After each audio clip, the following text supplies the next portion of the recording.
¿Qué tal? ¿Cómo les va? Muy buenas tardes. Sufro Deportes en el aire, 19:31 y damos inicio, como cada día lunes, a un nuevo programa. Helada y lluviosa jornada de día lunes, como ha sido la tónica en las últimas semanas, y que de una u otra manera repercute en diferentes elementos. El tráfico, el clima en sí, pero lo que nos convoca obviamente que son los deportes en general, y sobre todo un deporte que se realiza al aire libre como tiende a ser el fútbol.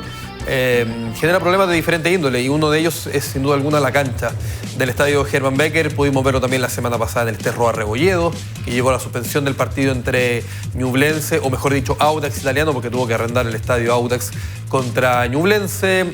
Los partidos que pudimos ver el fin de semana de la Universidad de Chile con Palestino, y al día siguiente cómo quedó la cancha entre Universidad Católica con Coquimbo. Ambos partidos jugados en el estadio Santa Laura y que sufrió el rigor de lo que fue la lluvia. El estadio municipal de Recoleta, que vio el partido de Recoleta frente a Santiago Wanderers, las pozas que se generaban y que de una u otra manera repercutió en uno de los goles, específicamente en el de Roberto Riveros, y en pequeña medida en el de Carlos Muñoz, ya que cuando le pega el penal deja el rebote Jaime Vargas y la pelota no se desliza mucho más. De hecho, queda parada prácticamente en la línea y la termina empujando Muñoz en aquel momento para el 3-1, que después Pablo Pereira convertiría el 4-1.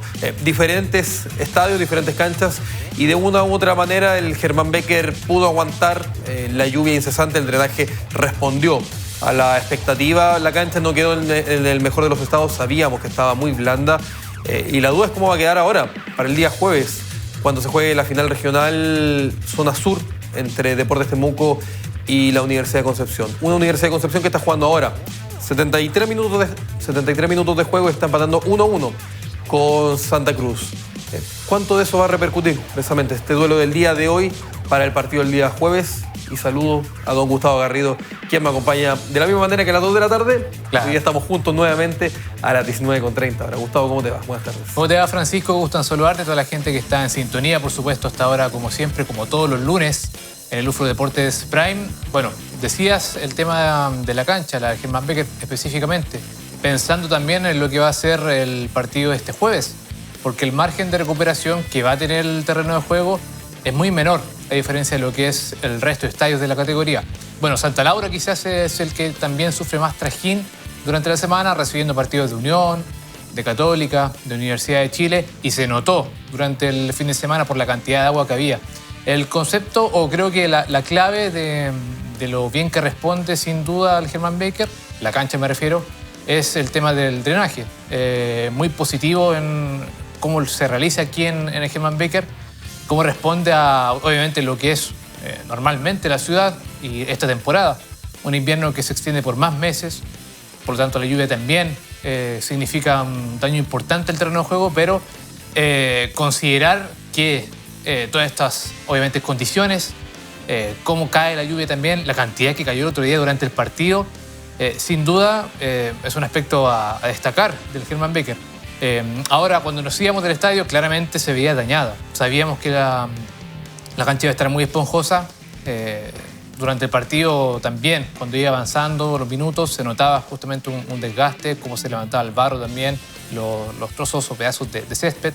Y también terminó afectando de alguna manera el desarrollo del partido, jugadores que resbalaban, pero es sabido ya que la cancha Hermann Becker en estas alturas del año se somete a estas condiciones climáticas, y tiene que el futbolista en este caso saber adaptarse, y no solo el futbolista, sino que también las dinámicas de entrenamiento de los cuerpos técnicos, cómo se trabaja durante la semana para finalmente llegar en buenas condiciones y de buen pie, lo digo literalmente, en buen pie al partido que se juega aquí en el Hermann Becker, o los que se juegan durante el año. Así que es un aspecto a revisar porque, lo habíamos dicho anteriormente, hay futbolistas que, en el caso de Deportes Temuco, que terminan también cayendo en algunas jugadas. Ayer se cambió los botines antes de empezar el partido incluso. Claro, entonces es algo que hay que revisar, y creo que también la clave es las conversaciones con la municipalidad, pensando ojalá en algún momento, sé que es difícil, pero durante la semana programar algún entrenamiento en el Becker, tener por último la posibilidad de reconocer el terreno o ver cómo está en horas previas al partido para que no sufran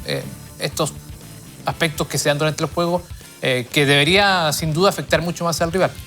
La verdad yo he sido crítico, bastante crítico del estado en el cual se encuentra el campo de juego. Uno esperaría mucho más, sobre todo pensando en que está la idea y la ilusión de que primero, bueno, Chile sea sede del Mundial del año 2030 y bajo de ello hay ciertos parámetros y medidas a las cuales cumplir para poder estar a la altura de un Mundial. Y dentro de ellos es el campo de juego, responder a la expectativa. Pero si uno hace un poco la comparativa con estadios que se encuentran en el centro de nuestro país, inclusive centro-sur, lo que es Chillán, lo que ha sido Concepción, lo que es Talcahuano en el Huachipato Capacero. El Becker, a pesar de la cantidad de lluvia que cae sobre la región de la Araucanía, específicamente sobre Temuco, todo lo que llovió la semana pasada, todo lo que llovió hace 2 semanas y todo lo que ha llovido ayer, lo que ha llovido hoy día y probablemente lo que llueva los próximos días, la cancha ha drenado bien. Ha estado blanda por un tema evidente del frío, de la lluvia y de los elementos climatológicos que obviamente van a repercutir en ella. Pero dentro de todo me parece que la cancha ha podido responder en ese aspecto. Obviamente va a quedar maltratada por el trajín de los partidos, pero sin duda alguna si hay algo que rescatar en el elemento de base, de construcción de la cancha, cuando se hizo nuevamente básicamente la cancha en el año 2014 para recibir la Copa América en el año 2015, es este tipo de elementos, los que vemos en pantalla. Que la cancha, claro, puede tener elementos en los cuales se ve, y de hecho lo estamos viendo en pantalla, esos pedacitos de pasto que se ven regados en el campo de juego, no hay pozones, no hay sectores en los cuales se agolpe el agua dentro del rectángulo, porque fuera de ella, claro, hay algunos sectores en donde se terminó manteniendo un poco de agua y un poco entre el viento y el sol se pudo secar un poco, pero bueno, será materia de conversación también en la segunda parte de nuestro programa. Porque en esta primera parte, como cada día lunes, siempre tenemos contactos en vivo, contactos en terreno y como ha sido la tónica. Vamos a tener los próximos minutos dentro de algún sector de la ciudad de Temuco a nuestro Gonzalo Yarzo, que ya nos adelantaba a las 2 de la tarde lo que va a ser el contacto el día de hoy precisamente con el atletismo, porque hay buenas noticias, como siempre en el atletismo. La región de la Araucanía, de una u otra manera, Gustavo, se ha encargado de, a través de ser uno de los deportes que ha anidado buenos deportistas, a través de diferentes especialidades, el lanzamiento del martillo, también lo que son los 100 metros, los 200 metros, inclusive los 400 metros. Entonces, en general, siempre es positivo tener noticias y dar a conocer la realidad que viven diferentes deportistas. Claro, pensando en justamente lo que es la cita más importante a nivel deportivo en Latinoamérica de este año, que se va a desarrollar en Santiago. Recintos que obviamente van a albergar a estos deportistas de la región específicamente, algunos que ya están clasificados a los Panamericanos, otros en búsqueda también, lo mismo que los Panamericanos, pero eso también estamos los miércoles con el deporte paralímpico en UFRO Deportes. Ya a menos de 100 días del inicio de estos Juegos, que al menos en el último tiempo, en cuanto a organización, ha trabajado bien Harold McNichols, creo yo, ahora que es parte del comité organizador de los Panamericanos, ya arreglando temas, por ejemplo, de los pagos del IND hacia la corporación, que en algún momento estuvo muy complicado. Y es parte de, lo hemos señalado también, la organización de los Juegos Panamericanos siempre tiene trabas en Latinoamérica para países como Brasil, Colombia, Argentina, Chile. Quizás los que menos sufren con esto de organización es los países del norte. Canadá, con los Juegos de Toronto, por ejemplo, en su momento, que mayores problemas no tuvo. Estados Unidos también, Guadalajara en México jugó el 2011, así que esperar que de aquí en más no haya ningún problema, se ajusten los temas que tienen que ajustarse y ver cómo llega Chile de cara a la organización de estos Juegos. Sí, y de hecho uno de los elementos que ya se ha podido saber es que ya, por ejemplo, comenzó el llenado de las piscinas olímpicas, que se encuentran en el sector del polideportivo. Entonces, poco a poco, hace alrededor de un mes y medio, podemos ver el porcentaje de avance que han tenido diferentes obras. Algunas obras ya estaban por sobre el 90%, otras estaban un poco más retrasadas, pero obviamente dependiendo de los sectores en los cuales y de los deportes que también estemos hablando, puede haber avances más o avances menos. Inclusive la rapidez con la cual se puede avanzar puede ser distinto. No es lo mismo, por ejemplo, no sé, estar a 2 meses de que comiencen los Panamericanos y recién ahí empezar con todo lo que es el montaje de la cancha de tenis, a, por ejemplo, lo que es el llenado del agua en las piscinas olímpicas. Entonces, poco a poco se ha ido avanzando y me parece, y ahí también concuerdo, la figura de Harold McNichols ha generado un consenso, le ha dado un posicionamiento distinto a los Panamericanos y uno espera que obviamente termina generando diferentes posiciones, pero muchas veces la realización de unos Juegos Panamericanos, inclusive unos Juegos Olímpicos, puede significar diferentes posiciones a nivel latinoamericano e inclusive mundial para la realización de posteriores Juegos. Hay dos casos que me parece que son diametralmente opuestos. Barcelona 1992 en cuanto a unos Juegos Olímpicos, que significó el posicionamiento de la ciudad y del país, como es España, como un sector turístico muy importante para reimpulsar a nivel económico a España, más allá de que, claro, un par de años después llegó la recesión. Pero a nivel turístico, Barcelona se reubicó como un sector importante. Y el otro caso es Atenas, 2004, que significó una quiebra importante producto del hacerse cargo a nivel no solamente deportivo, sino que también económico de los diferentes elementos que deriva. Ahora sí, estamos con el contacto. Vamos a ver en pantalla en los próximos segundos a Gonzalo Yarossi, que es a quien estamos viendo muy bien, como siempre, abrigado a esta hora de la noche. Gonzalo, porque nos tienes una importante entrevista a esta hora de la noche. Gonzalo, ¿cómo te va? Muy buenas noches. Buenas noches, Francisco, Gustavo. Así es, esta helada noche, más encima coincidió justo que nos empezó a llover ahora hace escasos minutos, entonces tenemos que trasladarnos de ubicación para poder hacer la entrevista de una forma más amena. El día de hoy vamos con el atletismo, en particular con la atleta regional oriunda de Temuco, María José Calfilaf, quien recientemente fue seleccionada para participar en los 3.000 metros con obstáculo en el próximo Sudamericano de Sao Paulo. Entre el palmarés que ya cuenta está ser campeona nacional de esta misma especialidad y además en mayo de este año haber ganado la maratón de 21 kilómetros de Santiago. A continuación la invitamos a que aparezca. Muchas gracias, María José, por acompañarnos. ¿Cómo estás? Bien, muchas gracias a ustedes por la entrevista. Bueno, lo primero que quisiera, como quisiéramos comenzar, es ¿cómo estás llevando a cabo la preparación para estos próximos Juegos Sudamericanos? ¿Cuándo empezaste la preparación? ¿Cuándo te enteraste de la nominación? Considerando que hace 8 años no recibías una nominación para representar a Chile. Claro, la preparación viene ya desde el Nacional, que fue en mayo, posterior al Maratón de Santiago. Ahí preparé 3.000 obstáculos. Nos pilló de imprevisto un poco la nominación a estos sudamericanos. De hecho, estaba preparando los 10.000 metros porque también quiero hacer la marca para los Juegos Panamericanos de este año. Así que hemos tratado de meter un poco más de distancias cortas, porque ya venía haciendo entrenamientos para 21K y 10.000 metros, entonces hemos estado entrenando con un poquito más de intensidad que de costumbre. Perfecto. Bueno, situándonos un poco más en el tiempo de atrás, llevándonos al campo de la maratón de Santiago 21 kilómetros. ¿Cómo llevaste esa preparación y además que obtuviste el primer lugar, algo histórico, con más encima un récord de marca personal para ti? Sí, fue el tercer 21K que corrí. Vengo desde el año pasado haciendo un poco más de distancias largas. Quería hacer 1 hora 16 y hice 1 hora 15:38, lo cual es mi mejor marca. Y fue récord del circuito también. Preparé muy bien esa competencia, así que estuvimos muy contentos con mi entrenador por la marca realizada. Perfecto. Además, en la misma línea, el factor climatológico para este próximo Sudamericano. ¿Cómo te estás preparando para ello, considerando que acá en Temuco es un clima súper frío? ¿Cómo estás llevando a cabo eso?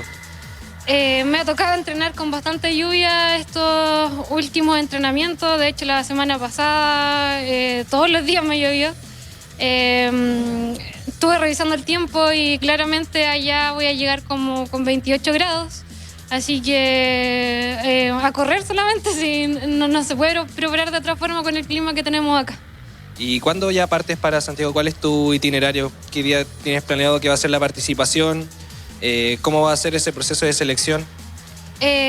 Mañana viajo a Santiago, el día miércoles tengo el viaje en avión a Sao Paulo y debería estar compitiendo el día sábado en la tarde en Sao Paulo. Bueno, y como recientemente campeona nacional de los 3.000 metros con obstáculo, ¿cuál es la expectativa que tienes sobre tu desempeño en esta? Como mencionabas recién, no es para lo que estabas preparando en absoluto, que eran los 10.000 metros, pero aún así tienes una muy buena marca, eres campeona nacional. ¿Cómo te preparas para ello? La expectativa es dar lo mejor que se pueda. En el nacional, que fue en mayo, quedé a 7 segundos del récord de Chile. Así que ahora que voy a tener mucha más competencia, espero poder realizar el récord, si es que es posible. Perfecto. Bueno, y ya en lo que respecta a posterior a este sudamericano, ¿planeas una participación en los Panamericanos? ¿Cómo te estás preparando para ello? Sí, de hecho, llegando del sudamericano, tengo el regional de 10.000 metros, que es en Angol. Espero ahí tratar de acercarme a la marca que me piden para los Panamericanos y luego de eso preparar con todo lo que se viene en octubre. Compañeros, desde el estudio, no sé si tienen alguna pregunta para comentársela a María José. Sí, Gonzalo, preguntarle a María José si las expectativas para los Panamericanos son solamente, bueno, participar en los 10.000 metros o también optar a la posibilidad de participar en 3.000 o los 21 kilómetros. Me preguntan desde el estudio si es que la opción de participar en los Juegos Panamericanos es solo en los 10.000 o además también te proyectas en alguna otra especialidad, sea 3.000 metros o medio maratón. ¿Y qué expectativas tienes sobre tu participación, en particular en los 10.000 metros, que es tu prueba más fuerte? Sí, actualmente de hecho estoy en la preselección de los 3.000 metros con obstáculo. Estoy como a 20 segundos de la marca, así que igual existe la posibilidad de que se pueda hacer ahora en el sudamericano. Pero mi objetivo es poder correr los 10.000 metros, que es una prueba que llevo preparando más tiempo. Pero dar lo mejor que se pueda en realidad y ya participar para mí es un logro importante. Gonzalo. Perfecto. Sí, también si le puedes preguntar a María José, ¿cuánto cambia también la preparación dependiendo de lo que significa la prueba? O sea, ¿cómo se prepara para 10.000 metros? ¿Cómo se prepara para 3.000 con obstáculos? ¿En qué cambia? ¿Cuál es el cambio entre uno y otro? Me consultan sobre qué tanto cambia la preparación entre 10.000 metros y 3.000 metros con obstáculos, pensando en que son en un espacio de tiempo bastante cercano las distintas pruebas. ¿Qué tanto es el factor? Cambia bastante, porque es una distancia un poco más corta. Para pasar los obstáculos igual necesito meter un poco más de fuerza en los entrenamientos y un poco más de intensidad, más de velocidad. Para los 10.000 metros comúnmente estoy haciendo más kilometraje. Entonces estas últimas semanas se ha incorporado un poco más de distancias cortas y más rápido, que igual me ha costado un poco. ¿Algún anhelo o deseo que desees cumplir prontamente en lo que respecta al atletismo? Sí, el próximo año me gustaría debutar en maratón. Vengo ya haciendo varios 21. Este segundo semestre voy a correr 2:21K más. Así que espero el próximo año buscar alguna competencia óptima para poder debutar en maratón. Compañeros, ¿alguna pregunta desde el estudio para...? Sí, preguntarle a María José, bueno, con los tiempos que tiene hoy en día en las diferentes categorías en las que participa ella, ¿cómo está el nivel en Sudamérica? Y ya después enfocándolo a un poco más grande el parámetro, a nivel latinoamericano, pensando justamente en los panamericanos, ¿qué tan perfilada está ella respecto a otros deportistas justamente del continente? Perfecto. Bueno, un poco siguiendo la línea, ¿cómo ves tú el resto de los países de Sudamérica en la especialidad que tú vas a competir a los 3.000 metros? ¿Cuáles son las expectativas al final en comparación a los otros países que además participan en esta competencia, este sudamericano en Sao Paulo? Yo nunca he corrido 3.000 metros con obstáculos en ninguna competencia internacional.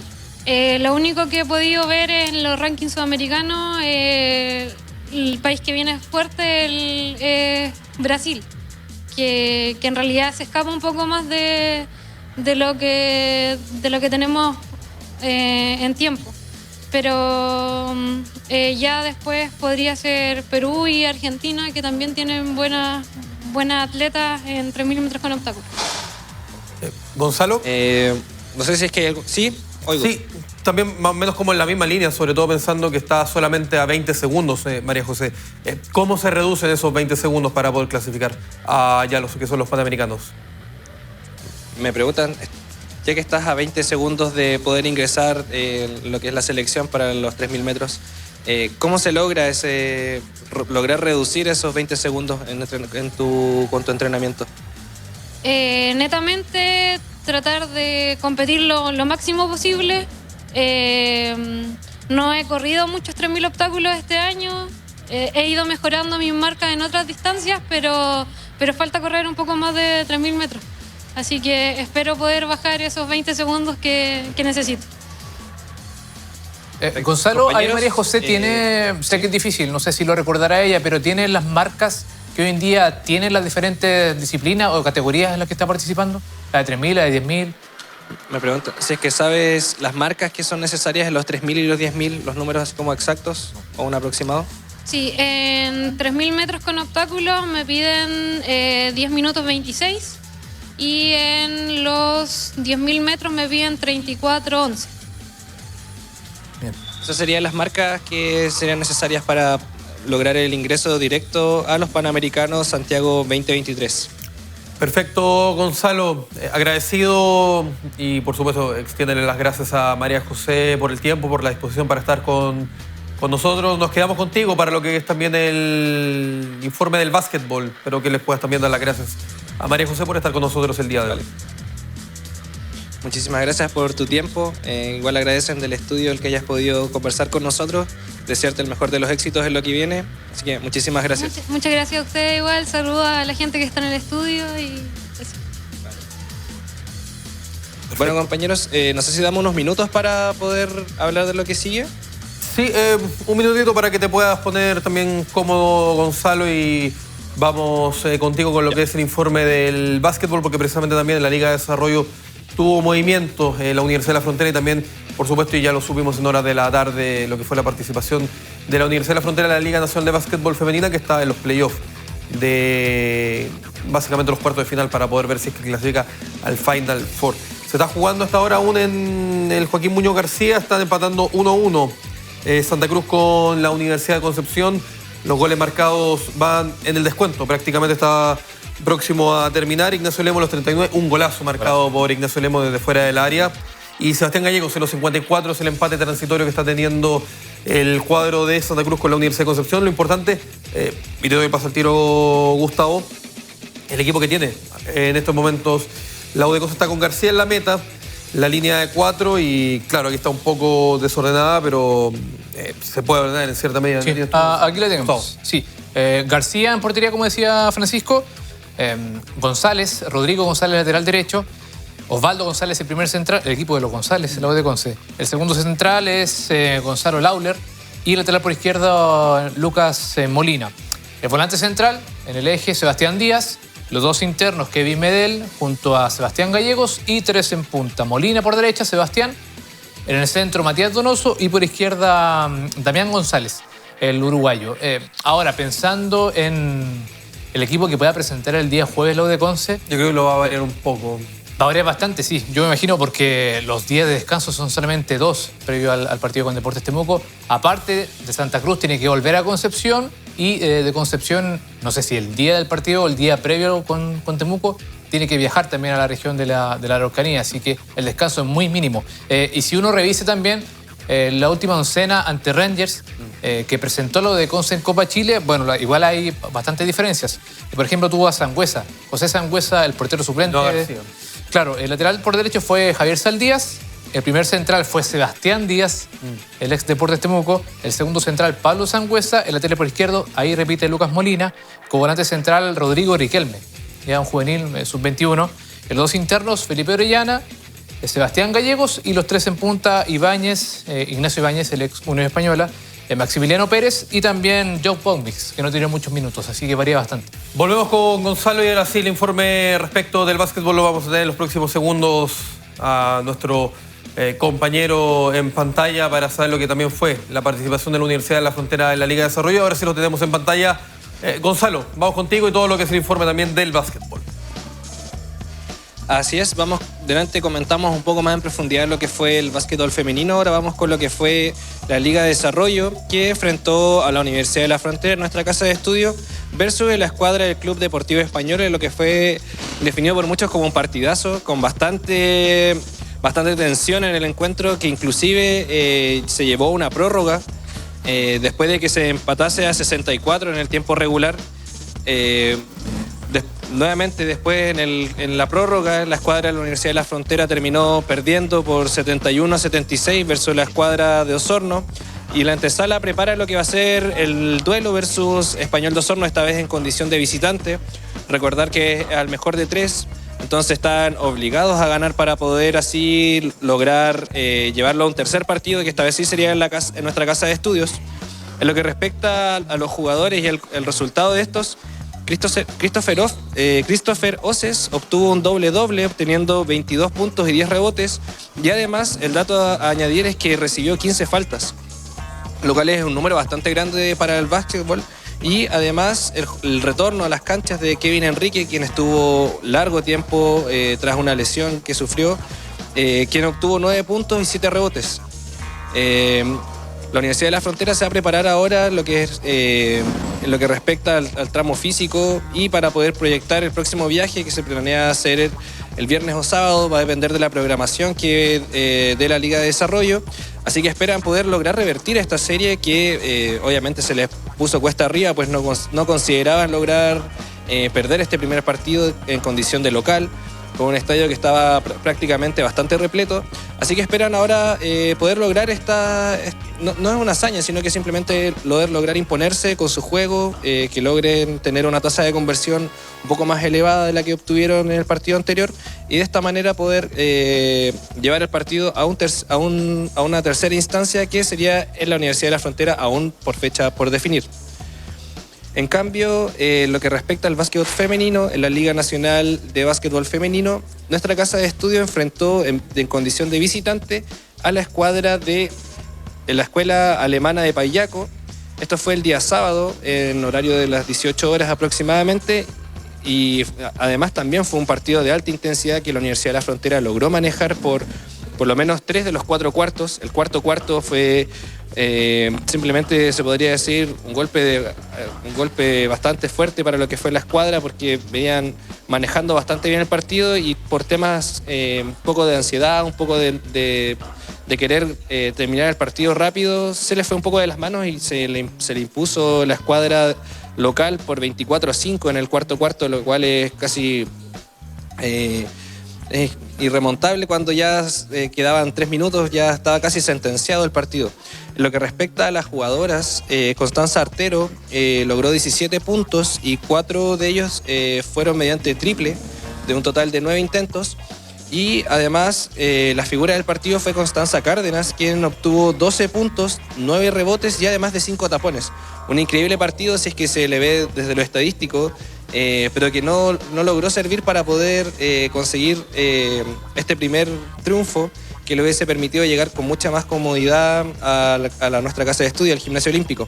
Ahora en fecha por confirmar, que puede ser este sábado o el próximo domingo, se enfrentarán en condición de local a la Escuela Alemana de Payaco, en lo que se espera que sea otro vibrante encuentro, en el que además van a contar con el plantel completo. Se espera que Damaris ya se encuentre mejor de su lesión, pues Damaris Alarcón enfrentaba una lesión que la traía arrastrando desde el partido con AB Temuco, en lo que fue la previa al partido contra la Universidad de Concepción. Entonces se espera que ya esté en condiciones físicas óptimas y que ya no le cause dolor, pues me comentaba Carol Quiñones que sentía mucho dolor al momento del partido. Entonces obviamente se le vieron limitados los minutos por el dolor que ella misma sentía en la zona de la rodilla.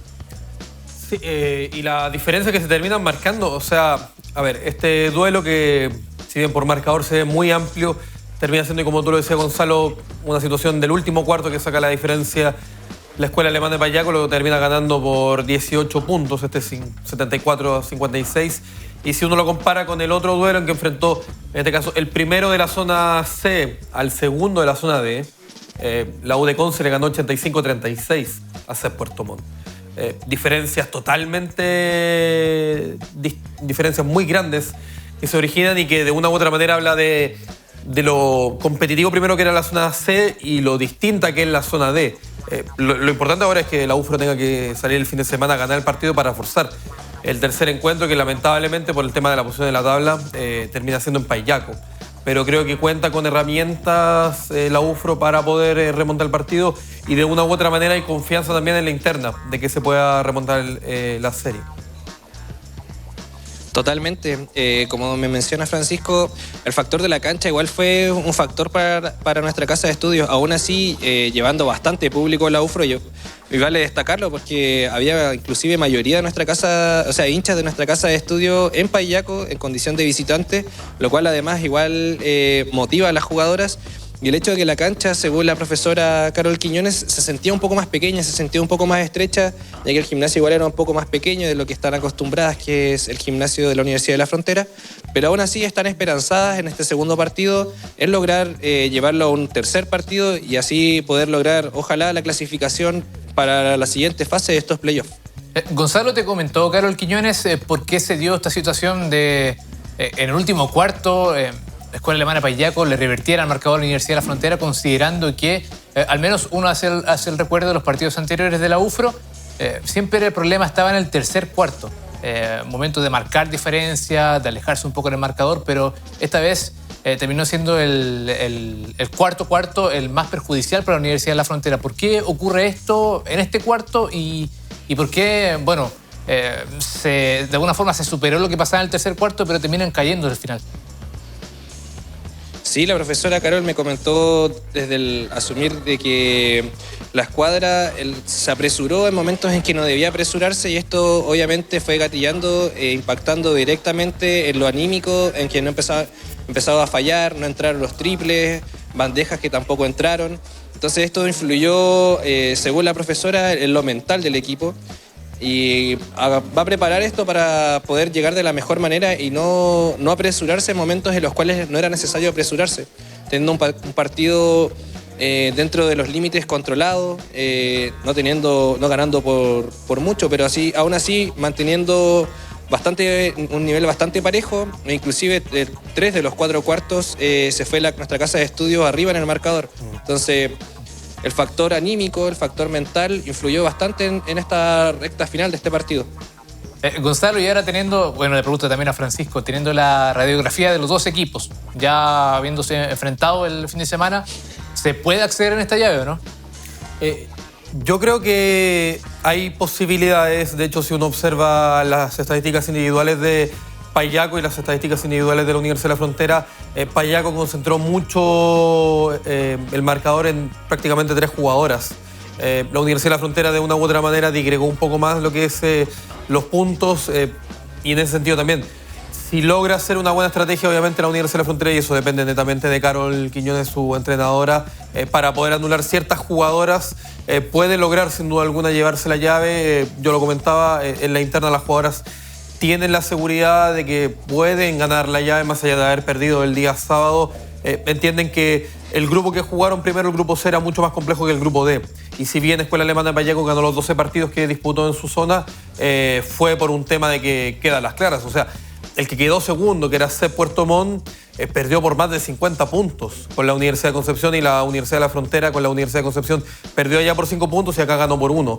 Entonces ya con esas que pueden ser sutiles pero importantes diferencias, uno puede entender que la llave puede ser más peleada de lo que se vio realmente en el marcador reflejado, que no refleja lo que se vio en el campo de juego. Gonzalo, ya para ir cerrando. Así es, totalmente, me sumo a tus palabras, Francisco. Yo creo que obviamente es una llave que va a ser estrecha, sobre todo considerando que ya el primer partido se perdió, pero la fe está depositada en que ya va a haber una rotación en que las jugadoras ya van a estar en mejor condición física, en particular Damaris Alarcón, que venía arrastrando, como mencioné antes, esta lesión en la rodilla y que de cierta manera el dolor también perjudica el rendimiento. No rendir al 100% además provoca frustración. Entonces puede ser un factor determinante el poder ampliar un poco la rotación en momentos claves. De esta forma yo creo que la Universidad de la Frontera podría lograr imponerse versus a la Escuela Alemana de Payaco, pero aún así hay que dar el 100%, creo yo. Y eso lo sabremos el fin de semana, lo más seguro, si es que hay tercer partido o en su defecto la Escuela Alemana de Payaco se queda con la serie 2-0. Completo informe, Gonzalo, muchas gracias y que tenga buena noche. Que tengan muy buena noche igual, compañeros. Saludos. Gonzalo Yarzo desde el Centro de Deportes Ñelol. Mensajes a esta hora al más 569-7141-5007. Mucha gente nos escribió a las 2 de la tarde y obviamente hay algunos mensajes que quedaron de esa hora y obviamente la gente que nos escribe a esta hora. Recuerda la agresión del jugador de Rangers en el primer tiempo, era roja directa y le ponen amarilla. Acevedo fue solo por fuerza desmedida. Mi humilde opinión, lo que termina ocurriendo, esta suerte de manto de dudas con los cobros arbitrales. ¿De Rangers? Nelson Rebolledo cuando le pega ¿a quién le pegó? ¿A quién le pegó? a Julio Velázquez, no, a Claudio Zamorano en el primer tiempo. Cuando se barre, cuando se para le pega un cortito en la cara. La barra tiene ciertos hinchas, tiran una piedra y critican a la barra por una persona. No es justo generalizar, no escribe de acá. La barra se destacó por su aliento permanente incluso bajo la lluvia. Es la barra la que logra levantar el aliento del público asistente al Becker. Más mensaje por acá. Temuco obligado a ganar en La Serena. Si pierde, queda a 7 puntos de ellos. Y si San Luis gana sus 2 partidos, incluido el suspendido que tiene, queda 9 San Luis. Con ellos solo aspirar a liguilla. Y eso. Nada comenta de San Felipe, un muy buen equipo que agarró la manija y ahora tiene 3 partidos de local en línea. Más mensajes por acá. Lo de San Felipe, bueno, lo hemos visto poco porque en el último tiempo, porque el resto del campeonato sí lo hemos visto y destacamos bastante la figura de Mario Briseño, por ejemplo. Gonzalo Espinosa también, que juega muy bien. Claro. José Pablo Monreal, que ha anotado varios Diego goles. Plaza también. Pero el tema es que la semana pasada el partido con Antofagasta, que gana en Antofagasta, no fue transmitido por televisión. No. Fue en diferido y durante la semana seguramente publicaron el partido en la plataforma de TNT. Y el fin de semana coincidió con el partido de Deportes Temuco, así que por eso no lo pudimos ver. Y le ganó 3-0 a Arica, uno de los equipos que tiene menos puntos, pero que no juega mal. Es medio raro la situación de Arica a lo largo del año. Estimados, ¿qué saben de Reiner Castro? Está lesionado, ya ni siquiera fue citado en el último partido de Copiapó. Saludos, nos dice Raúl. Claro, en los últimos 2 partidos Reiner Castro no ha sido citado. Una situación que está viviendo el jugador que ya pasó por Deportes Temuco, bien sabemos, y que de momento ha tenido buenas y malas en Copiapó. Como en la campaña del año pasado. Irregular por parte de Reiner Castro, a diferencia de lo que fue el 2021, fue que brillante en cuanto a asistencias, goles también, y lo gravitante también que era comparado al resto de futbolistas de la categoría. Así que, bueno, veremos si en algún momento puede levantar el rendimiento de Reiner Castro, que su sueño siempre, recuerdo lo que comentaba en algún momento, era llegar a la selección venezolana. Y todavía no logra, a diferencia de otros venezolanos que le han ido bien en el fútbol chileno, como el caso de Otero, Soteldo, Bello. Bello también. Recuerdo uno que jugó en Colo-Colo, un central. José Manuel Rey, pero es Rey, un poco más Rey, antiguo. Reni Vega también. Reni Vega, Giancarlo Maldonado, si nos vamos un poquito Claro. más atrás, delantero que jugó en O'Higgins. A propósito de O'Higgins, ya vamos a ir con Juan Pedro Peña también. Otro por acá. Ya sé que el mercado de la B cerró el jueves pasado, pero se vale soñar despierto. Ojo acá. Si venden a Vicente Lavín por $250.000, Temuco se podría aferrar a la regla del artículo número 13 de las bases. que dice- Reemplazar al jugador. y dice así: aquel club que transfiera de manera definitiva o temporal a un jugador por un monto igual o superior a la suma de $250.000 podrá reemplazarlo sin que sea considerado dentro de esa cantidad de 3 nuevos jugadores señalados en el inciso anterior. Dicha suma deberá ser corroborada a través del sistema TMS y o el pago de una cláusula de salida efectuada por otro club. Y o, tercero, un contrato de transferencia entre clubes. Durante el periodo de habilitación de jugadores, de acuerdo a lo señalado en los 2 primeros incisos del presente artículo, la solicitud de inscripción de habilitación y antecedentes que deben ser presentadas por los clubes de conformidad a lo establecido por el sistema COMET. Pero Temuco no la va a vender.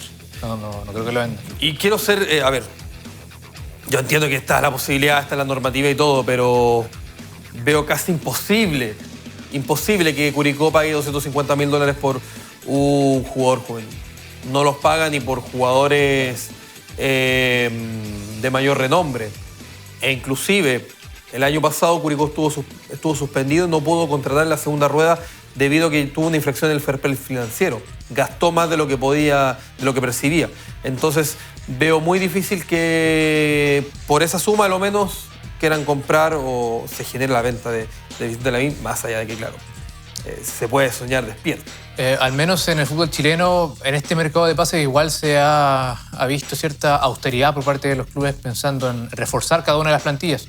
En el ascenso se movió muy poco el mercado. Los únicos que se reforzaron o ocuparon los 3 cupos fueron equipos que están hoy en día peleando en la parte de abajo de la tabla de posiciones. El resto, Cobreloa, pero Cobreloa viene de principios de año, Emiliano Astorga, reclamando por más refuerzos porque no llegaron muchos futbolistas a Cobreloa a inicio de temporada. Pero el resto eran equipos que estaban en la parte baja de la tabla de posiciones y que necesitaban darle un vuelco a la situación. El caso de Ole de Conce, por ejemplo, que contrató bien de pasada. Puerto Montt, que también utilizó los 3 cupos. Cobreloa, Bastián Tapia, el central de la U, a préstamo por la lesión de Bastián San Juan. Jorge Araya, volante central que fue titular. De hecho, Tapia y Araya fueron titulares. Y Sergio Vergara, delantero que viene de Curicó. La última, y le doy el paso a Juan Pedro Peña. Señores, ¿creen que Temuco mandará a su sub-21 préstamo a clubes de primera? Será despotenciarse. ¿Lo cree usted o no? Don Juan Pedro Peña, ¿cómo le va? Muy buenas noches. Hola, Francisco, ¿cómo estás? ¿Cómo está Guga? Amigas y amigos de UFRO Deportes. Aquí estamos, impecablemente muertos de frío. Respecto a la pregunta, Juan Pedro, ¿cree que se despotencia Temuco si manda préstamo a Vicente Lavín Curicó? Yo creo que sí, porque es un jugador válido, me parece, para utilizar por el flanco diestro de la defensa. Ahora, yo estoy de acuerdo con tu análisis estrictamente monetario, si se quiere, Pancho. Lo único que pudiese, entre comillas, destrabar, no sé si está trabado el tema, digamos, ¿no? Pero que pudiese permitirle a Lavín salir al cuadro de Curicó es que las instituciones lleguen a algún tipo de acuerdo. Y no creo que llegue a esos niveles de entregar $250,000 Curicó Unido al cuadro de Deportes Temuco. Ahora, Jorge, digamos, disculpa que te interrumpa, si Curicó llegara con $250,000 acá y decirle, toma, te pago $250,000 por Vicente Lavín, yo creo que Temuco lo vende, pero de inmediato, o sea, ni siquiera lo piensa. Sí, pero yo no creo que eso vaya a ocurrir. No. Yo estoy contigo, no creo que eso vaya a ocurrir, no creo. Si ocurriese, claro, sí, sin duda. Yo creo que se analice la situación. Pero lo único que te digo yo, que pudiese engrasar, aceitar esta cuestión, es que haya algún tipo de compartir futuro de negociación, ¿no? Es lo que se estila en este tipo de clubes, hay que reconocerlo además, Pancho. No es una venta directa de alguno de los equipos más populares al extranjero, es una cuestión más bien interna, un jugador que además es emergente, tampoco, y no estoy ofendiendo al muchacho, por el contrario, pero no es una realidad futbolística, es una apuesta, como se dice en la jerga. Y por eso te digo que la única manera que se me ocurre que pudiese darse es que haya algún tipo de compartir estos porcentajes en caso de ocurra en el futuro algún tipo de traspaso, por ejemplo, al extranjero o, por ejemplo, algún equipo de mayor convocatoria a nivel nacional. Estamos viendo en imágenes justo hasta ahora lo que fue el gol de Fabián Núñez, el sexto de él en la campaña. La verdad es que ha tenido una campaña muy prolífica Fabián Núñez en lo que es este año con Deportes Temuco. Y de una u otra manera, Gustavo, Juan Pedro se ha encargado de, a lo menos en lo que es la cantidad de goles a marcar, ha hecho olvidar un poco a Luis Acevedo, más allá de que se le echó de menos el día sábado en el Germán Becker precisamente por la cantidad de goles que anota, pero de una u otra manera se las ha arreglado Fabián Núñez también para tener una buena cuota goleadora de momento en lo que da torneo. Sí, sobre eso, bueno, si uno compara el ataque de Deportes Temuco con el mismo San Luis, por ejemplo. San Luis tenía a Humberto Suazo, que lleva 10 goles en el campeonato. Y ahora Sebastián Parada, con el gol que anotó, 7. 17 goles entre dos jugadores. Claro, y si lo compara con el caso de Acevedo con Núñez, bueno, que no son dupla propiamente tal, porque son 3 los que juegan en ofensiva, pero Acevedo lleva 8 en el campeonato, 2 en Copa Chile, y Fabián Núñez lleva 6. Por lo cual no es tanta la diferencia, a diferencia también de otros clubes, por ejemplo, de Rangers, que concentra casi todos los goles en Altamirano, y el segundo goleador creo que es Ábalos con 3. Así que en ese sentido creo que es positivo distribuir también los goles de Deportes Temuco en ofensiva. Yo creo que el único equipo que escapa de la regla en cierta medida ha sido Antofagasta. Con Rodrigo Contreras, con Luis Guerra, que han tenido también un año bastante prolífico en cuanto a goles. Ha tenido un muy buen año Rodrigo Contreras. Hizo 2 goles ayer, Contreras. Hizo 2 goles que precisamente les permitió ganar 2-1. Cobreloa en cierta medida también entre Gotti y Escalante se han encargado también de marcar una cantidad de goles que les ha permitido ser dentro de todo la dupla goleadora, pero no escapa mucho Juan Pedro Verello, que buena parte de los goles en algunos equipos se concentre en determinados jugadores, por ende la ausencia de ellos, y que es lo que vivió Temuco el día sábado sin Acevedo, se notó y que se va a volver a notar el día lunes cuando enfrenta a La Serena, sin perjuicio, y que bien lo sabemos y que a propósito lo informamos. Acaba de terminar en Santa Cruz, empató 1-1 Santa Cruz con la Universidad de Concepción, y que de una u otra medida, claro, Acevedo va a estar probablemente el jueves contra la U de Conce, pero en el campeonato que realmente nos importa, que es el de el ascenso, no va a estar contra La Serena, por ende va a volver a penar de una u otra manera una de las alternativas importantes de gol que tiene el equipo. Mira, yo no sé si comparten, y tampoco sé si este mismo análisis o visión se estará discutiendo, se estará asumiendo en la interna del Club de Deportes Temuco. Percibo, muchachos, que el partido del día jueves va a ser solamente para, no te digo que vaya a echar al equipo a no ganar, ni nada por el estilo, pero en la conformación de la plantilla vamos a ver varios jugadores que no han sumado muchos minutos en el campeonato del ascenso. Y eso creo que va a ir, que va a ir tanto para Deportes Temuco como para la U de Conce, porque los dos están peleando en los extremos una situación requete contra complicada en el ascenso. La U de Conce por salir de últimas posiciones y Deportes Temuco por seguir encaramado en las primeras ubicaciones del campeonato. Así que no creo que vayan a mostrar lo mejor estos equipos en la jornada de Copa Chile, pero una vez empezado el partido, sabemos Pancho, sabemos Guga, se la van a jugar ambos por ganar los primeros 90 minutos, ¿no? De esta ida y vuelta. Pero y si por ejemplo, no sé, un equipo, a ver, Urra en la meta, línea de 4 con Neculhueque, Víctor González, Alan Alegre y Diego Torres. Ya sabemos, González y Torres no van a estar contra la Serena, entonces lo más seguro es que jueguen el jueves. El medio campo con Velázquez, Andrades y Camacho. Y arriba Damián Acevedo y Mauro González. Tampoco digamos que es un mal equipo. Y de los que te estoy nombrando hay varios jugadores que tampoco han podido tener muchos minutos o en su defecto no van a jugar el lunes con la Serena. Fíjate que hasta es bueno el equipo, si lo pone en esos términos. Porque tanto en lo colectivo, bueno, nadie puede apostar lo que vaya a ocurrir, ¿cierto? Pero en lo individual son jugadores completamente competentes, Pancho. Y yo creo, nosotros no hacemos el equipo, evidentemente, ni le hacemos el equipo a Román Cuello, como podría ocurrir.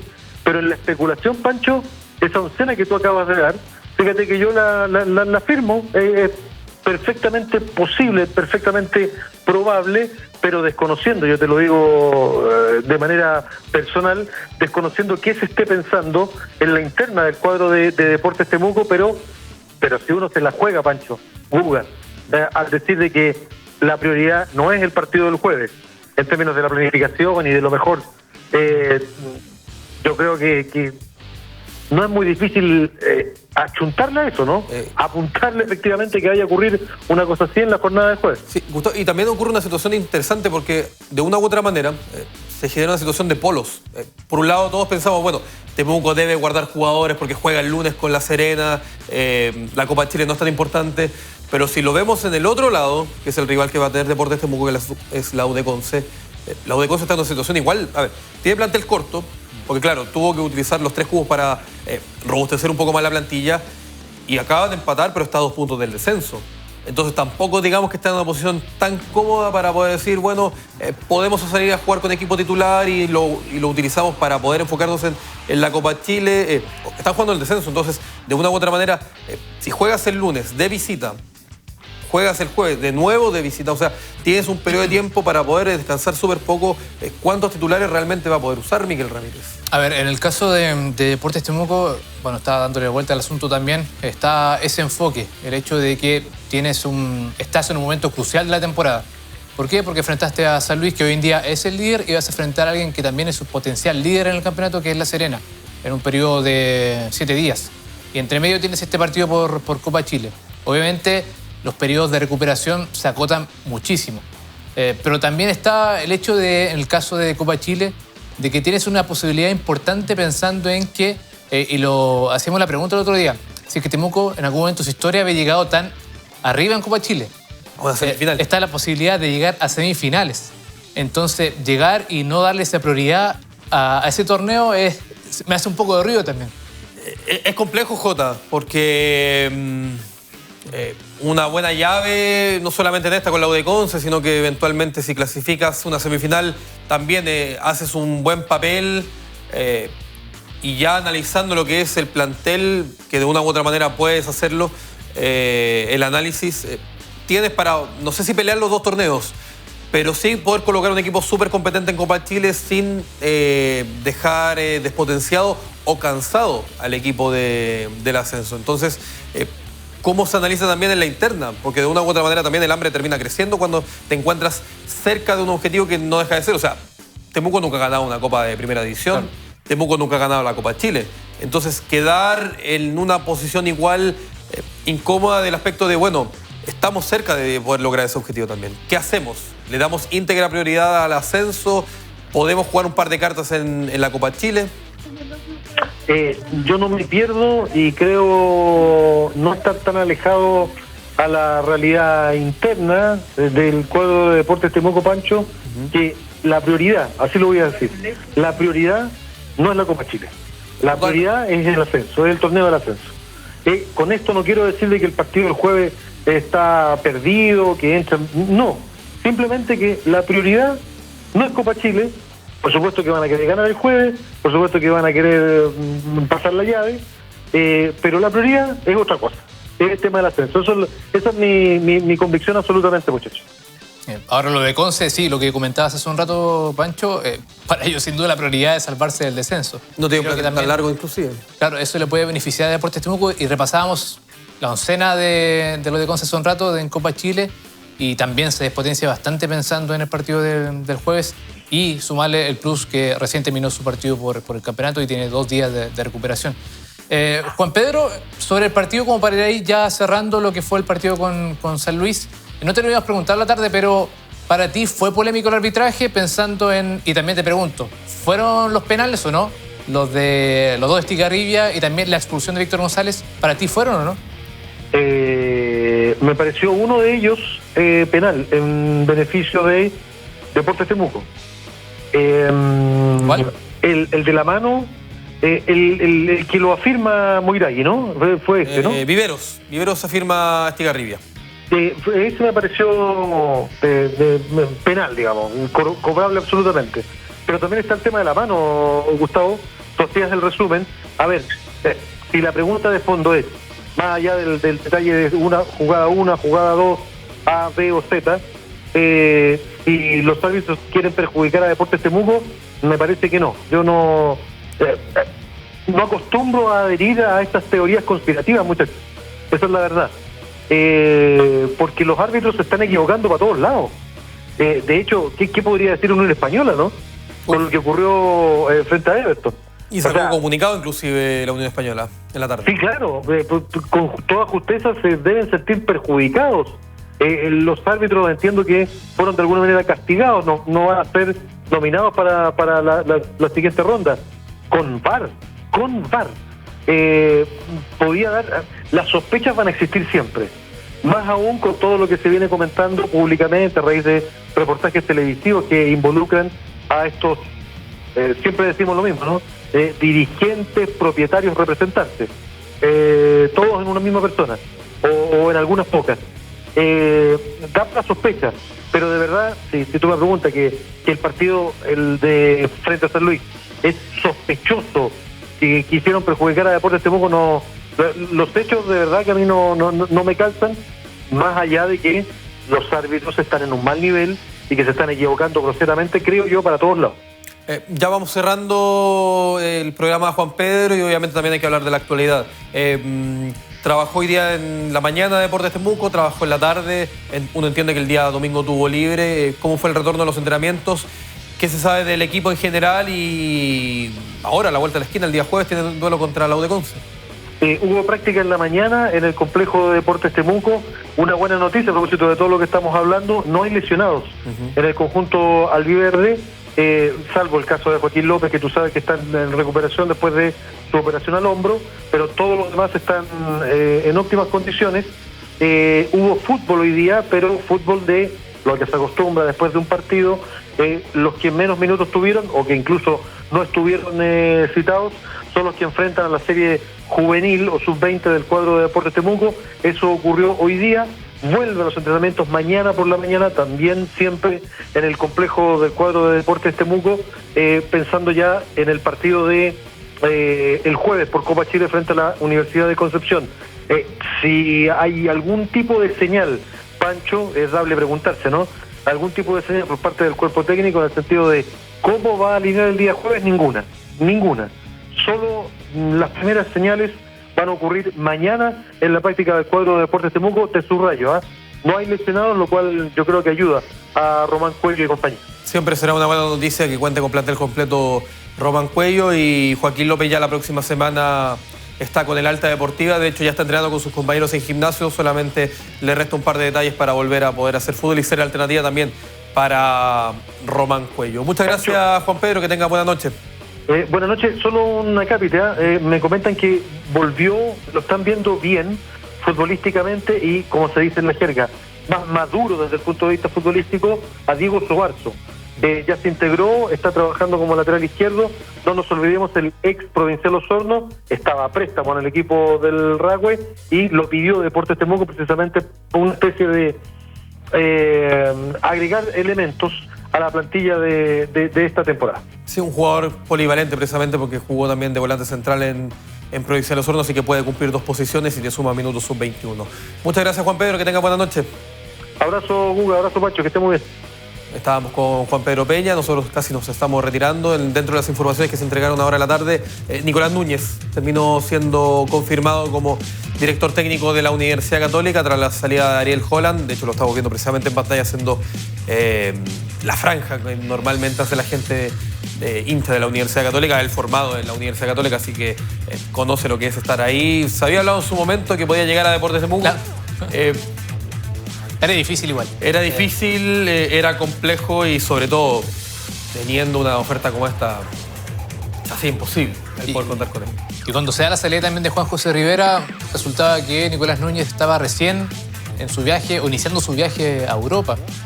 Este tiempo que también creo que es prudente para los entrenadores cuando dejan un club después de harto tiempo, porque estuvo muchos años en Magallanes, para asumir después otro desafío, es necesario que se den ese tiempo también. Llegaron Nicolás Núñez, llega a Católica después de 6 años, Católica con solo entrenadores extranjeros. Venía San José, Gustavo Quinteros, Holland, Paulucci y Poyet. Y después nuevamente, Poyet, Paulucci, Holland y ahora vuelve Nico Núñez. Mario Salas había sido el último que le dio el torneo 2015-2016. Nos retiramos, hay fútbol ahora en un ratito más, 20:30 comienza el duelo entre Audax Italiano y Curicó Unido. Lo pueden ver a través del canal que tiene los derechos. Nosotros nos retiramos, don Gustavo Garrido, que tenga una muy buena noche. Que esté bien. Esteban López en la dirección de televisión, Mauricio Landeros en sonido, Gonzalo Yarzo como siempre en el contacto televisivo, Juan Pedro Peña, a quien también lo tuvimos a través de celular o de teléfono, mejor dicho, para que sea un poquito más elegante. Así trabaja UFRO Deportes. Que tengan una muy buena noche. Nos encontramos el día de mañana a las 14 horas. Hasta luego, que estén muy bien.